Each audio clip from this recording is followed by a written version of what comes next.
Welcome to ModCast, an official podcast of Apolyton Civilization Site. Kenneth Ferland, Tony Kiehl, Rhye, with guest co-host Rhye. Today is Australia's equivalent of the 4th of July. Oh, That's right. Yes. So do you guys have a queen, or you guys sing "Long Live the Queen"? Or That- Yeah, they have Queen Elizabeth. That was our national anthem, but we It was? tossed that national anthem about 30 years ago. Our national anthem is now Advance Australia Fair. And Waltzing Matilda. Now, John, how does that song go? How does that song go, John? Waltzing Matilda, waltzing Matilda, you'll come a waltzing Matilda with me. That's your national anthem? Oh, yeah.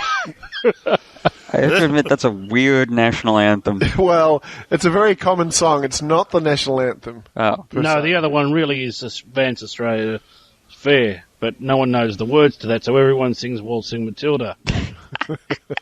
Oh, really? Well, that makes sense. Is it because you guys are too drunk off Foster's, or? Well, Too drunk to remember your own national anthem? how do you know our secrets? Oh, no. Oh, that's funny. That's funny.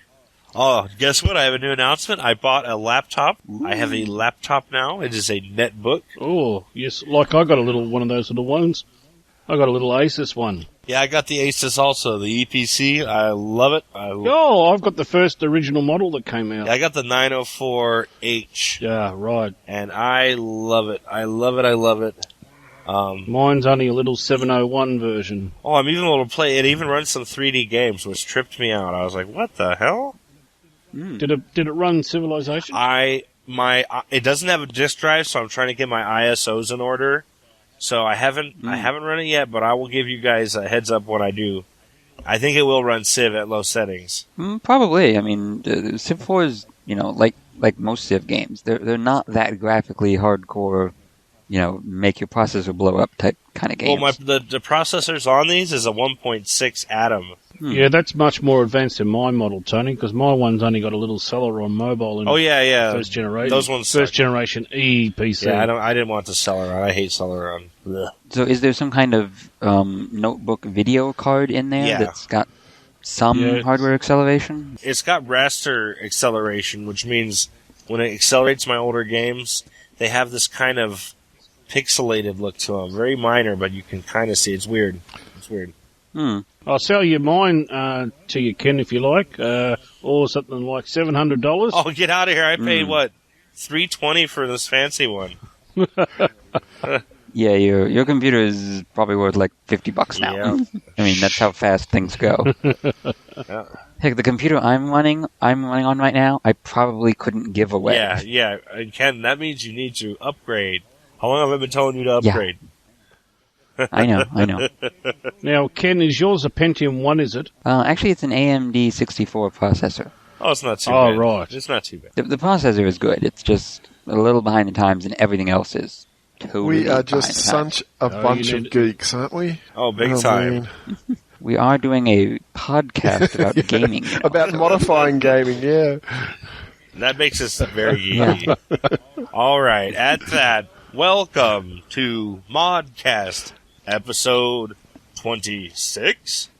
Today, we are joined with Kenneth, Impaler WRG, Ferland, Howdy. Tim, Rhye, Pratt, G'day, folks. John, BT Oz, Archer, G'day, everyone. and me, Tony GarretSidzaka Kiehl. Hello, with our very, very, very special guest co-host, Gabriele, Rhye, Travoto. Hi everyone. Yeah, kind of. Okay. That's Okay, fine. kind of. All right. I'm not too good with the beautiful names that I can't pronounce. So we have probably far too much fun for the average mind to grasp in this episode. So I recommend any of you lesser-minded people to just put wax in your ears, much like the crew of the Odyssey in the ancient Greek tales, to protect you from jumping into the water and drowning in all our fun. Yeah, so watch the show in short, controlled bursts. That does help, I mean, just listen to 30 seconds, take a nap, wake up tomorrow, another minute. You might be able to get through there. In about 6 months, you'll be done with the show, and you'll be intact. And today in the Code Corner, we look at the AIColosseum mod by Falconne. On the artist Sketchpad, we've seen the B-52 made in Iraq by snafusmith and the Locust Battlemech by the Coyote. Today, in the Modder Spotlight, we talk to Rhye about his Rise and Fall mods, including a board game mod.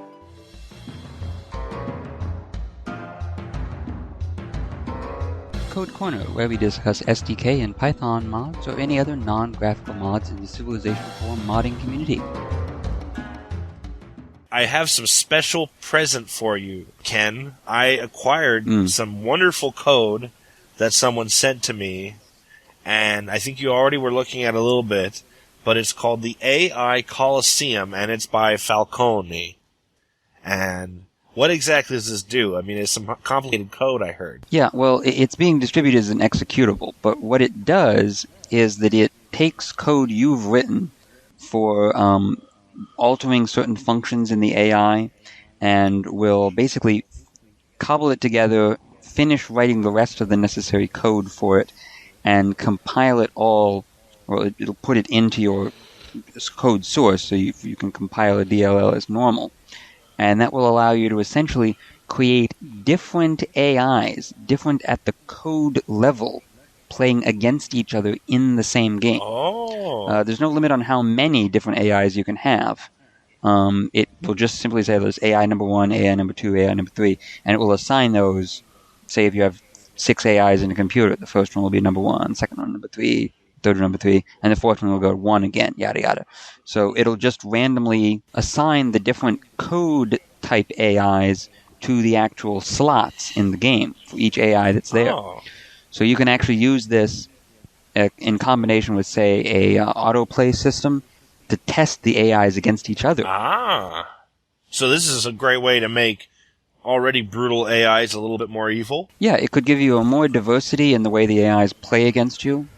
It could also allow you to do just testing of, say, an old AI versus a new AI. To say, well, does this new AI beat the other AI? So this takes it beyond the original, integer functions in the Civ XMLs. It adds even more customization to it? Yeah, there had been a team way back that created a system where each AI slot would reference different sets of XML variables for data points in the code, but the code was all essentially the same. It was just using in different factors. And they're picked randomly, you said? No, they're not. Randomly assigned. It's actually just staggered, would be the best way to describe it. Oh, okay. He hasn't included any system to allow you to specifically assign, say, I want the Aztecs to be AI type A and the Mayans to be type B, or to have all the type A's fight each other or all the type B's. So this is more for a code perspective to see your AIs in action with autoplay running. Yeah, that's the concept. I think that's most useful. Because it will be interesting to try the same game with different AIs, swapping. Yeah, but you'd have to recompile under this. So, I mean, say if you had 2 different types of AI that you assembled in the code, and you just made a game of 2 AIs playing each other, yeah, you could fight those, see how they battle each other. Yeah, okay, but if it's 6 or 7, it's kind of a hodgepodge. How the game develops depends on starting situations and other factors too. So it will be interesting to see the same game with different AIs swapped. Yeah. Repeating the game with different AIs and see how it goes compared to the last one. With the same word. Yeah, if you were to keep the same map, and so that everything was identical. But then the AI is different, so you see the results. Yeah. Well, you can get radically different things because this really breaks it out so that you could rewrite the entire AI almost from scratch. And you could have, say, one function where it's the decide what you do for a unit building function. You could completely rewrite that entire function from scratch.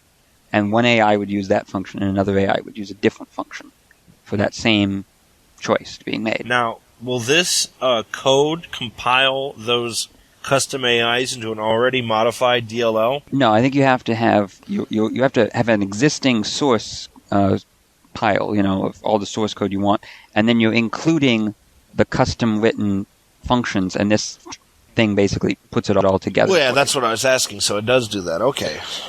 Yeah, you can't insert it into an already existing DLL, but it kind of gave me the idea. It's like, wouldn't it be cool, or even cooler, if the AI itself was a separate DLL that you could compile, and it interfaced with the regular one that's the core of the game?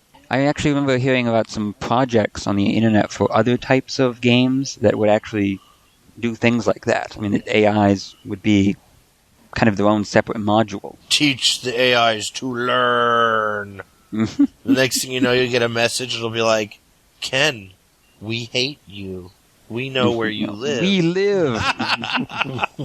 All right, this is excellent mod. Ken, what kind of person should download this mod? This is definitely something for an experienced AI programmer. It's a pretty limited, narrow set of people who would do this. Now that Blake has left the community and is a Buddhist monk, he would have been, right on the top of the list for people who would have been interested in this. But if there are still others working on AIs, of which I believe there are a few, they should definitely have a look at this and see if this is useful for them playing their AIs against each other, that kind of concept. It's been up on CFC for about 2 months, and it's been downloaded 22 times. It's a small audience, but it's an incredible work. Yeah, indeed. Artist Sketchpad, where we discuss graphics and artwork from the Civ modding community. I have a couple delicious pieces of artwork, and you know how I love tasty artwork. It fills my fat belly with wonderfulness. And the first one is from our good, wonderful, wonderful friend. I mean, if he needed a place to live, I would let him stay in my house. Our friend Snafusmith. Now, Snafu is... guess what type of model it is? It's an airplane! Yes, it's an airplane! It's actually one he's worked on for a while. And if you look at Snafu's latest work, I guess he's back from Iraq, I don't know, but all of them in the corner say made in Iraq, which is hilarious. This is probably the only export that's, besides oil, that's coming from Iraq, and it's Snafusmith models. And we're going to be covering more of these made in Iraq models in the next few episodes. But this one by Snafu is the Boeing B-52 Stratofortress, and he's been working on it a lot because the original version was extremely high poly. It says right down here that it's at 960 polys, down from 2200. Wow, that's excellent. Yeah, and it still looks really nice. It does look nice, and the skin is new. It looks more like the painting of an aircraft sketch or something, so it's got those panels. It's got a camo finish on it. It's got a nice camo finish. I think it looks really cool. And, of course, I think the underbelly is painted light blue. Now, the engine nacelles is where I imagine... I mean, even with the low poly count of 960, the engine nacelles don't look really bad. They're at least hexagonal openings. Maybe they have 8-sided, the engine intake, and they look really quite nice. They do. They look like at least 8 for their circumference. And you can see in the upper right corner of the picture, he's got the 3ds Max wireframing kind of thing. Wireframing. So you can see that it's a lot less polys, but they're very smooth, and the texture just sets it off.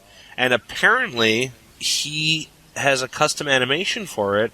I have not loaded this unit, but I will load it when I put it in my mod. But he's apparently custom animated it. The texture is Combat Ace a person, or is that a book? Oh, Combat Ace? Yeah, it says... I'm assuming that might be a book. It says Combat Ace Forums. Oh, okay. So he picked it up on another forum, I think. Okay, maybe a flight sim forum or something. But this is Snafu's quoted saying, "This is my way of saying I'm back." Well, I'm hoping that the Blood of Nine mod will soon come out as well. Oh, I bet you a lot of people want to see that. It's going to be a cool mod. Yeah. It's going to be very cool. Das ist großer geil. But yes, Snafu, we love you, man. Come on the show if you're bored.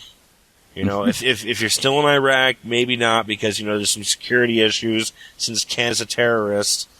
So. Wait a minute. I thought you were the terrorist. Shut up! Shut up, you fool! All right, and I got one more piece of artwork today, and it is, of course, more battle mechs.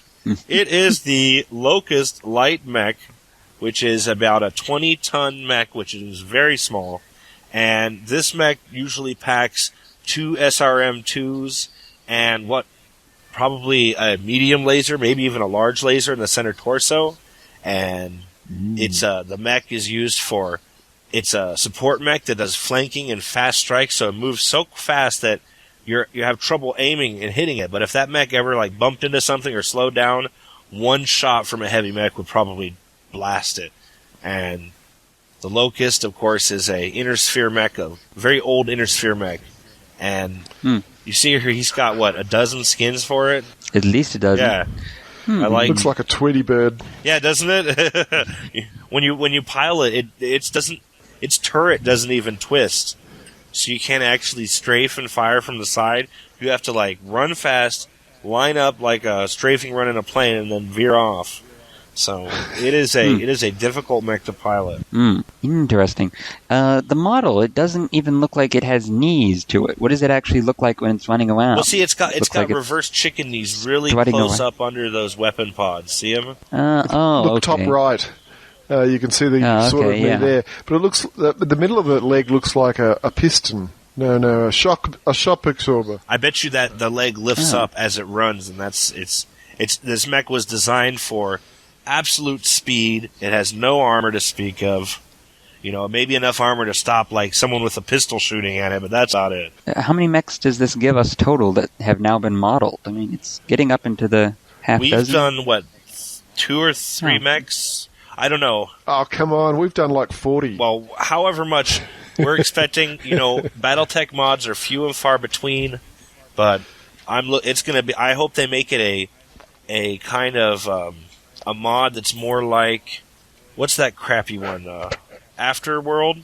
So it's actually a tactical, not world-based? Yeah, tactical. Definitely should be tactical. Yeah, because that would kind of reflect the board game of Battletech. But if they do a world-based mod, they're going to have to look towards the Battle Force game series, which is, battle mechs at a Civ level. You know what I mean? So we could mod in the Civ, and this would be your warrior. Yeah, it very much is a cheap, old-fashioned mech, and I don't know who would want to pilot these. I wouldn't want to. I have, and it's no fun because you really have to be good at dodging bullets. And as you can see in the right-hand side of the pictures, there is a picture of it dying. And it looks like it's taking a shit of flames out of its head. Did you see that? Leave it to Tony to always come up with the most inappropriate thing to say.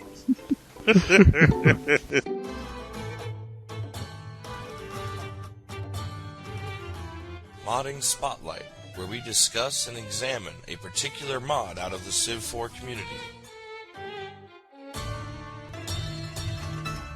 Okay, so let's introduce Rhye a little bit more. People are probably familiar with his mods before. Yeah. You've done the Rise and Fall mod for Civilization 3, and then Civilization 4 as well, and a couple of other projects we'll discuss too. Could you tell people at home just a little introduction as to where you live, how you got into starting modding, and what your day job is, kind of thing? This is something that's almost changing every day. Because last week I moved to the Isle of Elba, right where Napoleon was exiled. That's just what I was thinking. Is that where they exiled you? Yeah, and I'm exiled into high school. I'm supposed to teach physics. You're a teacher?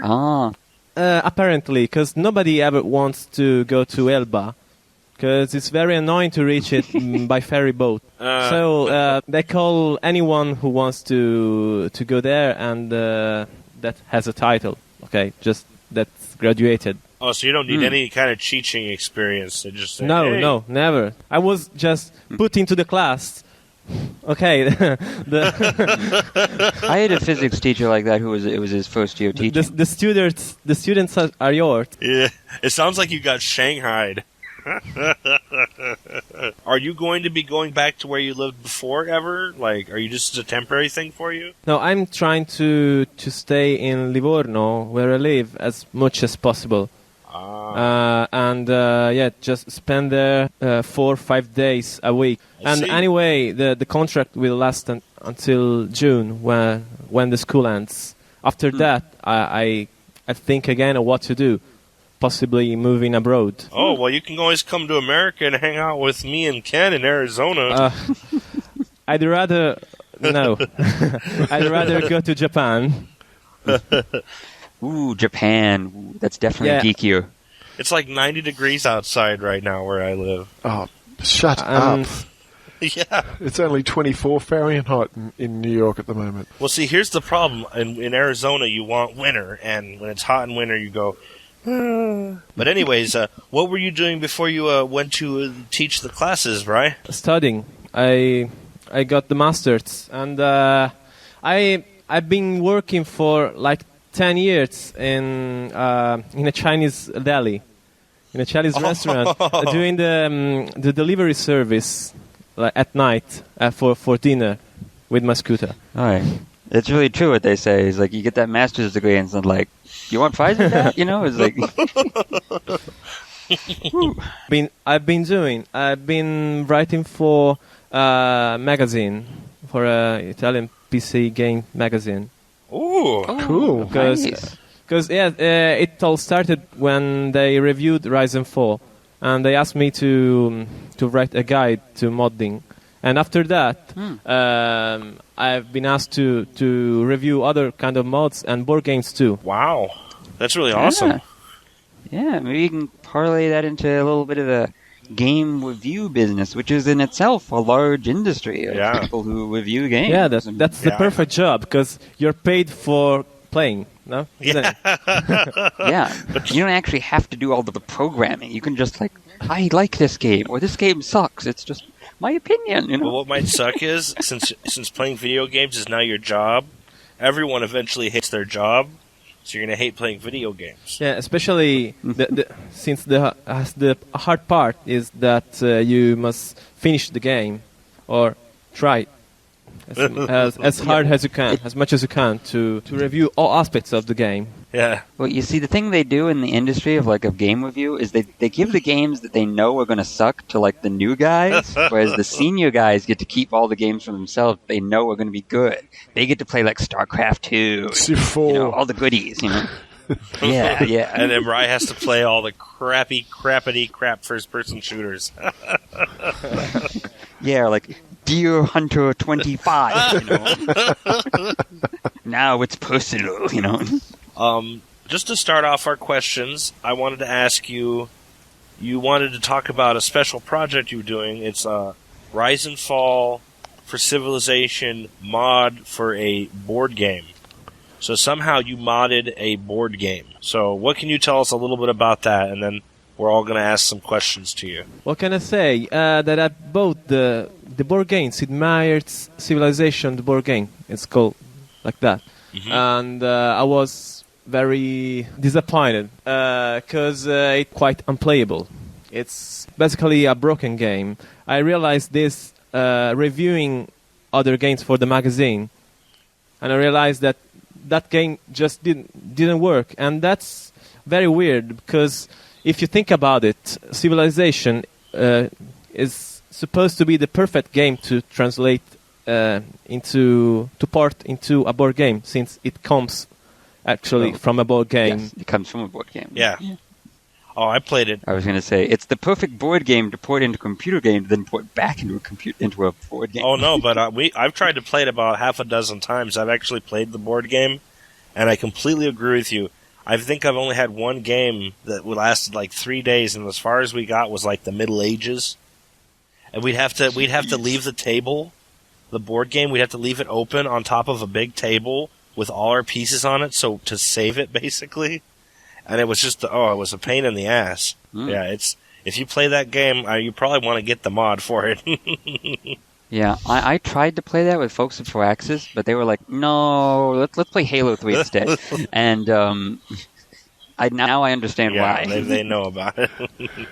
It's like a $70 board game too. Yeah, it's quite expensive. Now I think Eagle Games went bankrupt, so I think it's actually hard to find to buy if anybody wanted to. Yeah, you have to go on eBay or something. On eBay, yeah. It probably would be the only way to get it. Okay, now Rhye, what gave you the idea to create your mod Rise and Fall? Well, actually, I gathered my ideas while working on the alpha test of Civilization 4. While in the sessions of brainstorming, I kept proposing ideas that came to my mind, like vassals or different unique starting dates for civilizations or mercenaries, and a large part clearly was ignored at the time because the project was already in the middle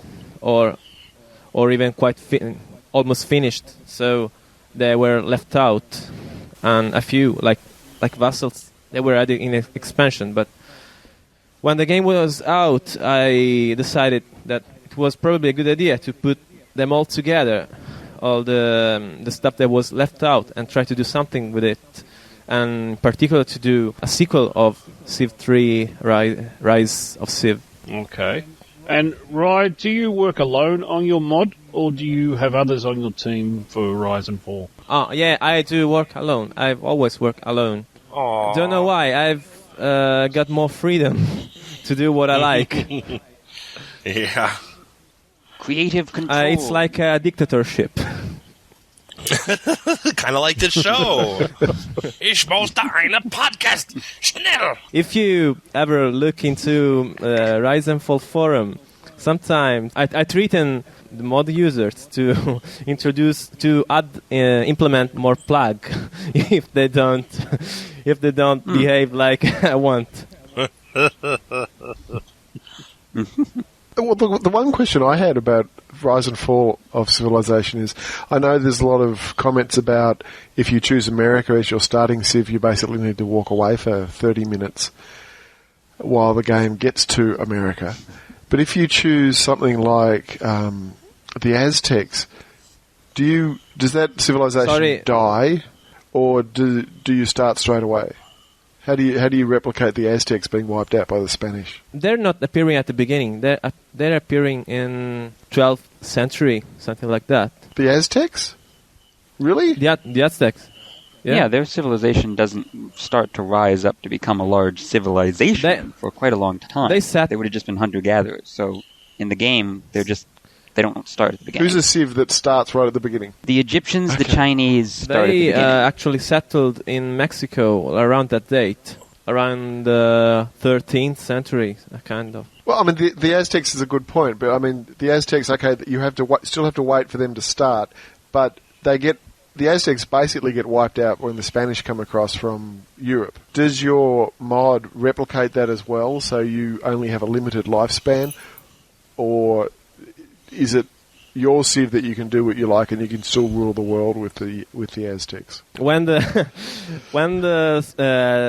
Spanish or any other civilization from the old war comes to America, an event is triggered, a special event, the Conquerors. A heap of units is created right next to the coast, to the closest to the plot where the Spanish units have met the Aztecs units. So if you are the player, you're bound to use those units to take over the Aztec Empire. Otherwise, the AI usually declares war. But since this makes life hard for the Aztecs, they've got easier victory conditions. Like you can win the game just enslaving a certain number of European units. Excellent and very interesting adaptation of into your game. Thank you. The mod is available as a bunch of PDF files, which the player prints out on their computer, cuts them out with scissors and paper, yada yada, and these are now gameplay pieces, and there are little rule sheets that allow you to add those in, explaining the new pieces and also changing a great deal of the rules of the older pieces to create a very different game.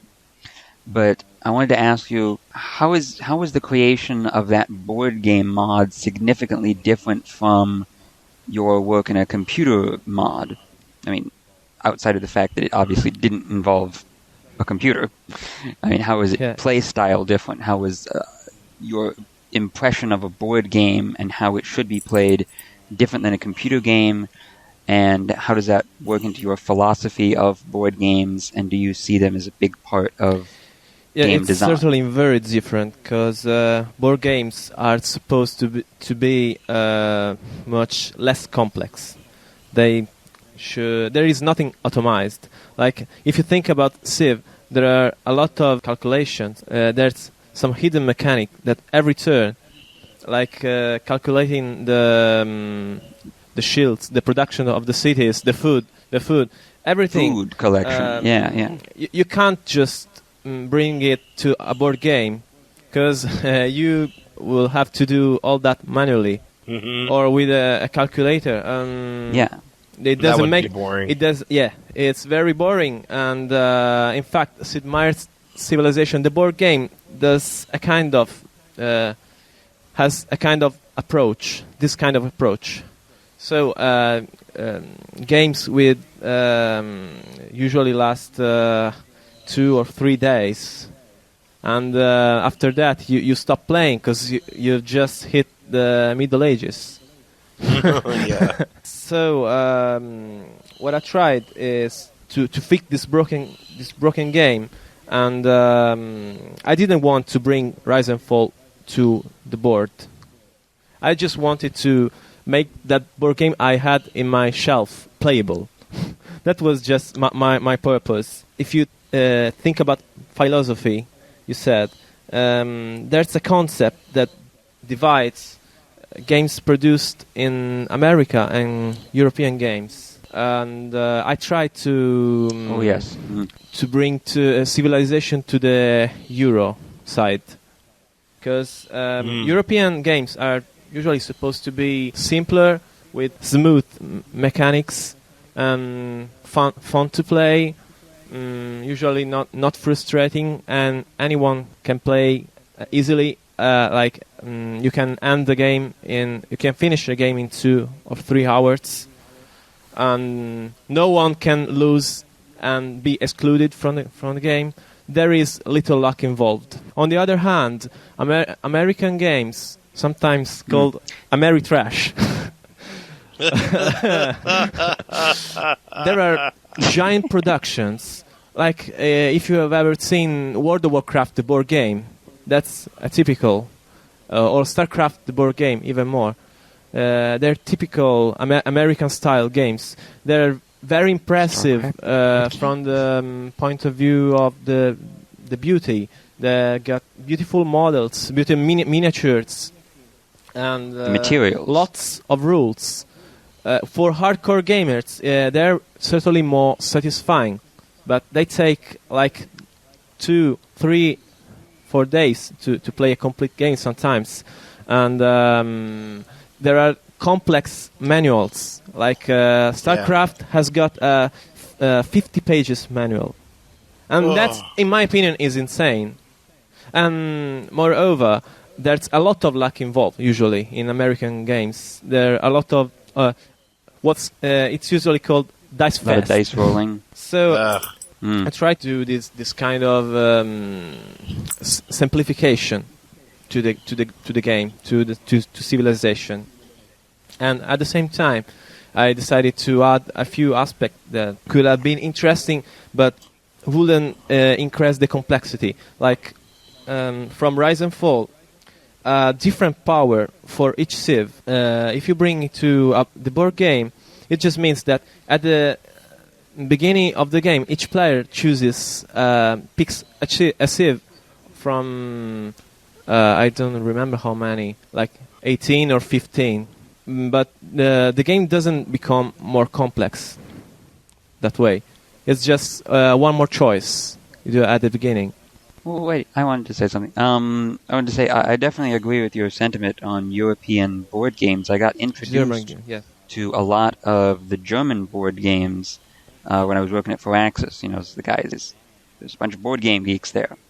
Specifically Ryan Meyer. He's a big board game geek.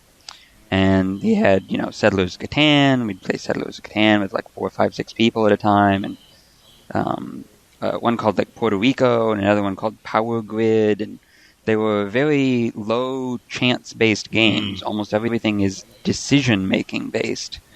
There's very little dice interaction, and the rules do tend to be pretty straightforward, but they're well designed. And that's definitely a good philosophy, I think, to bring to board gaming in general, and game in general, since I think a lot of computer games should be designed on that kind of principle of like, it is a computerized board game rather than this overly complicated my friends computer play game.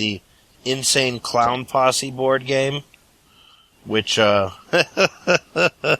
if you are any familiar with Juggalos, they're not exactly extremely philosophical in mind, but that game even takes like 4 or 5 hours to beat. And all you do is run around stealing from each other and murdering each other. I mean, you really hit it on the nose there, Rhye, because American games seem to take forever to beat. Yeah. I think it all comes from Monopoly. I mean, it's nothing but dice rolling, and it does take forever to play. I hate Monopoly. My friends play it, and I leave. I leave where they are. I drive home. I can't stand Monopoly. I really loved Monopoly when I was a kid, but in hindsight now, I do see it is a terrible game. You should play the communist version of Monopoly. I don't want to play any version. That sounds good. No, basically, when someone puts the hotel on, the government comes along and says, sorry, you can't have a hotel there, takes it off and puts a house on. My wife did. We were playing Monopoly, and my wife did that to a friend, and my friend's face, like, what?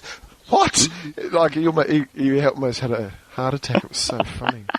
Sounds like your wife was making up rules. No, that's the way she always plays. Oh, that's funny. I knew it was coming. When I play an American board game, I usually, like, if I'm playing Trivial Pursuit, and that means someone physically forced me to play Monopoly or Trivial, they actually had to sit me down and hold me down. What I'll usually Tape do your is... eyelids open. You know. Yeah, basically. But, you know, Trivial Pursuit has the little pies you put in the little counter, the little tiny point score. I'll start putting those in everyone's thing while they're not looking, so I start adding points to their score. So the game will end sooner. Or you could accuse them of cheating. Hey, you didn't get that many. It's like, No. You're missing the whole point. Oh, okay. I'm putting them in there so I don't have to play anymore. Hey, Tony. Yeah. Have you ever played Risk? Oh no, Risk. The board game? Risk is a whole different story. Risk is actually good. Risk is good, but this is the problem with Risk. Most people I know drink alcohol while they play Risk. Perfect. And drinking and playing Risk at the same time is worse than driving your car and drinking alcohol. Why? Because when you get backstabbed and everyone's all drunk, I've seen people stand up and throw their pieces and nearly punch each other over Risk. Risk is not a safe game. Just don't play it because they're gonna be drunk and they're gonna hit you in the face. Risk anyway is broken as well because it's potentially infinite. Yeah, I got a lot of that scenario too. It's all about dice. Yeah. But if you play a game that doesn't include that element of randomness, isn't there just one ultimate solution that you always play? Well, then there would only be one game of chess ever played. I mean, obviously that's not the case. Technically, there is a perfect game of chess. No one's ever discovered it yet, but, you know, everybody's analysing, he's moved the pawn, that means it's the Fandango offence, and that means I've got to use the dipstick defense or something. I don't know. Well, I have a question for you, Rhye, and it's more about the physical properties of your board game mod and I noticed on the screenshots you had graphics on a lot of the playing pieces and cards, like pictures on them. Did you make those artworks, or did you scan them in, or what? No, they just come from Civ 3 and 4. Ah, so you kind of borrowed from actual video games to make them? And from Rise and Fall as well, like the Civ flags. Oh, very nice, very nice. That's really neat. Now, let's see. Now, Rhye, did you ever play any other mods for Civilization before you created your own? No, I almost never play. Not even my own. Well, modding's busy. Really, it's weird, but I'm addicted to modding, not to playing. Yeah, I know what you mean. That's how it always gets. It's like, ooh, that modding just sucks up all your playing time. Yeah, I'm every time I start a game, I'm too much tempted to open the word builder and change something to cheat. That's funny. You can't. You're addicted to modding. Well, that's what we like on our show. People who are addicted to modding, and they get a little crack when they listen to our show, right into their vein. If you're really hardcore, you mod while listening to ModCast. Yeah. Let's get that stuff It's going. double dose. If anyone who's listening wants to know more about this mod for the board game, you can find it on its site. It's rhye.civfanatics.net. Sweet. Yeah, we put up all the links too on the where people can listen to. And now everyone knows where to go. Rhye, it's a big pleasure to have you on the show, and I hope that if you have any new projects, you let me know, because we'll put them on in. Sure. And you did excellent. You know what you should do? You should recruit your physics class to be like your gameplay testers for you. It's like, today, class, we're going to be playing board games. Oh, that's funny. But you see, you can make it a physics board game, so the school department doesn't realize what you're doing. So it'll be like an educational board game. We'll call it the rise and fall of physics.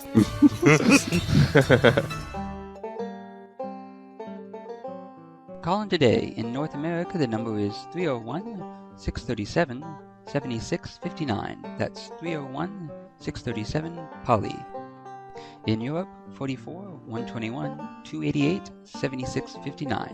That's 44-121-288-POLY.